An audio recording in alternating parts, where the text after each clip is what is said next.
नमस्कार। Bokaro circuit house में press वार्ता में बाबूलाल मरांडी ने कहा कि सूबे की हेमंत सरकार न तो विपक्ष की बात सुनना चाहती है और न जनता की कोई भी जन मुद्दों को लेकर अगर ट्वीट करता है तो उसे जेल भेजने की धमकी दे जाती है।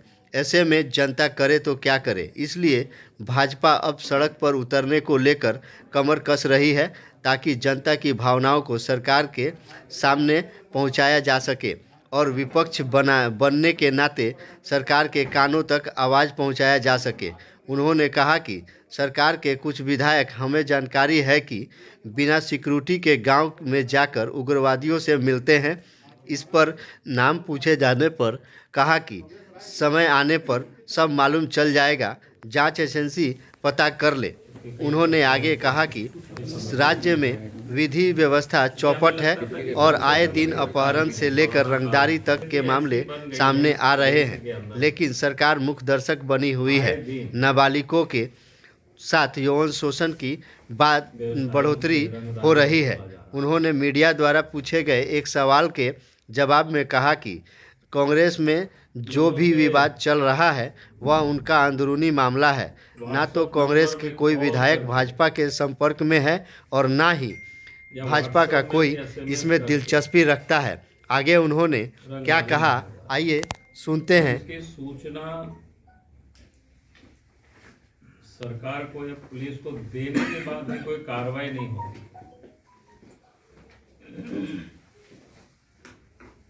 अभी रात में लगता है कि कहीं कोई सरकार नाम की कोई चीज कहीं रह नहीं रही। अपराधी बेखौफ होकर के अपराध कर रहे हैं। अब आम लोग डरे हुए और सहमे हुए। हालत ऐसी लग रही है कि जैसे जब राज बनने के पहले जो झारखंड की जो हालत थी, उस समय कई क्षेत्र ऐसा था कि जहां शाम होते ही गाड़ी चलना बंद हो जाता, जैसे पलामू की ओर नहीं जाता, खूंटी चाईबासा के रोड में गाड़ी बंद हो जाती थी, चतरा की तरफ गाड़ियां नहीं जाती। ऐसे कई एक जो इलाका था उन्हें भय का माहौल। रांची जैसे शहर भी 8 बजे के बाद बंद हो जाता था, सन्नाटा हो जाता। पैसे वाले भी डर से कोई अच्छी गाड़ियां नहीं खरीदते थे, यानी ऐसे भय का माहौल। अब 20 वर्षों के बाद पिछले दिनों जब से हेमंत सोरेन के नेतृत्व में सरकार बनी, स्थिति वैसे ही बनती जा रही। अगर रंगदारी लोग नहीं देते हैं तो दिन दहाड़े गोलियां चलती है। में कोई ट्विटर पर भी ट्वीट करते हैं। लेकिन पिछले था कि भाई इस प्रकार की स्थिति पैदा, माने इतने भी हत्यारा जिसको कहते हैं, माने क्रूरतम तरीके से उनकी हत्या करना और सर को काट के ले जाना। उसके बाद पार्टी की ओर से भी, समाज की ओर से भी काफी आंदोलन हुए और उसके बाद राज्य के पुलिस कप्तान का ये और सरकार की ओर से आएगा कि भाई कोई भी ट्वीट करेंगे उनके ऊपर नोटिस उनको भेजा जाएगा, उनके ऊपर केस किया जाएगा। तो आप समझ सकते हो कि इस प्रदेश कहां जा रहा है, किस ओर जा रहा है। सरकार अपराधियों को पकड़ने में तो नाकाम रही। आज भी आए दिन लोगों को धमकी भरा एसएमएस मिल रहा है, पैसे मांगे जा रहे हैं, लेकिन उन अपराधियों पर कोई कार्रवाई नहीं होती है। लेकिन अगर उसका कोई विरोध कर रहे हैं, आंदोलन कर रहे हैं, फिर उन्हीं लोगों को धमकियां दी जा रही है। तो ये बिल्कुल इसको कह सकते हैं तानाशाह। और मैं ये मानता हूं कि अगर कोई सरकार विरोधियों की आवाज को सुनना पसंद नहीं करती है तो समझो कि राज्य में कभी भी अच्छी स्थिति नहीं हो सकती है। आज राज्य की यही हालत है और बिगड़ती जा रही है। पार्टी ने तय किया है कि अगर अपराधियों पर सरकार काबू नहीं पाएगी और उस पर कार्रवाई नहीं करेगी और अनावश्यक रूप से सरकार की गलत कामों का विरोध करने वाले नोटिस करेगी, तो पार्टी इसका पुरजोर विरोध करेगी, सड़कों पर आकर के विरोध करेगी।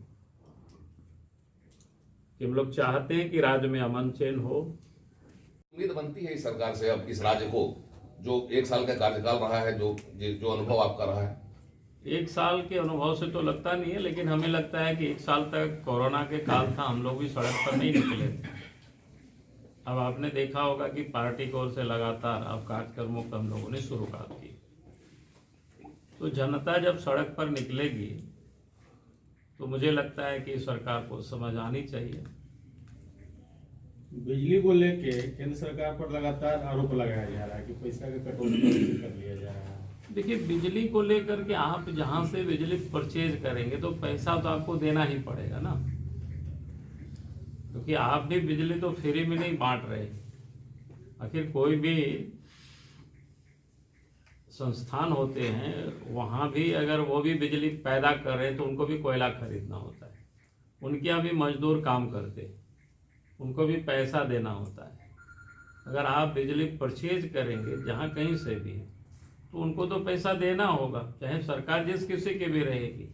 अच्छा बाबूलाल जी, एक बात जो करेंगे पूरा उनका बयान आ रहा है, वो बयान तो आप सबने देखा होगा, तो आधी बात तो हम लोग जानते हैं ना, अंदर की क्या बात है? अरे अंदर की बात हम कैसे बताएंगे कि वो उनको क्या मामला है। उन लोगों के फुरकान जी उस पार्टी के हैं जिसकी सरकार चल रही है, तो हम लोगों से तो अधिक जानकारी है कहाँ कहाँ पैसा जाता है। नहीं तो फुरकान वो जो बोलते होंगे तो सच ही बोलते होंगे, इसलिए उस बारे में हम नहीं कमेंट कर भाजपा की ओर से बयान दिलवाया जा रहा है उनसे। अरे ये तो बिल्कुल गलत है, बकवास है। भाजपा काय को बयान दिलवाएगी? भाजपा में कोई प्रवक्ता की कमी है क्या? कांग्रेस के लोग आपके संपर्क में हैं? कांग्रेस विधायक हमारे कोई भी लोग मेरे संपर्क में नहीं है और हम इस प्रकार की राजनीति पर विश्वास नहीं करते। भय का माहौल था, आतंक का माहौल था। लोग सड़कों पर 8 बजे के बाद लोग नहीं निकलते थे। आप उस समय के जमाने को थोड़ा सा याद करेंगे तो आपको स्मरण आ जाएगा तुरंत। लेकिन आज वही स्थिति आज पैदा हो गई है। आज तो किस प्रकार से लोगों को धमकी मिल रही है, रंगदारी के लिए पैसे मांगे जा रहे हैं। यहाँ तक कि जो फोन कॉल करते हैं वो जो विदेशी नंबर होता है उससे लोग करते हैं। हमें लोग भेजा है और हमने तो पुलिस को भेज दिया है कि भाई उसके बाद भी मेरी जानकारी में कोई कार्रवाई नहीं हुई। ये तो भारतीय जनता पार्टी के शासन में भी ऐसा हुआ है कि रंगबाजी मांगने का कई मामले दर्ज हुए थे, फिर आप निर्दोष कैसे? नहीं, पहली बात तो मैं कहूँगा कि आपको पता होगा भारतीय जनता पार्टी की जब राज्य बने तो भारतीय जनता पार्टी की ही सरकार बनी थी और उस समय से लगातार भारतीय जनता पार्टी की सरकार जब भी रही अपराधियों पर काबू पाई। 2019 तक जब इस प्रदेश में रघुवर जी के नेतृत्व में सरकार रही तो मैं कह सकता हूं कि लोग ये कहते थे हम लोगों से आके, लगता है कि अब उग्रवाद बिल्कुल समाप्त हो गया है, राज्य में थोड़ा सा बचा हुआ है। लेकिन सरकार बदलते ही अब वो लोगों ने फिर से उत्पात मचाना शुरू कर दिया। अब तो खुलेआम जगह जगहों पर मीटिंग करते हैं। क्या माना ये जाए? हमारे पास जानकारी है, हमने शासन को भी उससे अवगत करा दिए हैं। क्या माना जाए कि नक्सलियों को सरकार का समर्थन मिल रहा है? जब किसी पर काबू नहीं होता है तो कहीं ना कहीं शक की सुई तो उस ओर जाता है। और हमारे पास तो ये भी जानकारी है, सत्ता में बैठे हुए लोगों के विधायक सिक्योरिटी छोड़ करके अकेले जा करके गांव में यानी जंगलों में उग्रवादियों से मिलते हैं।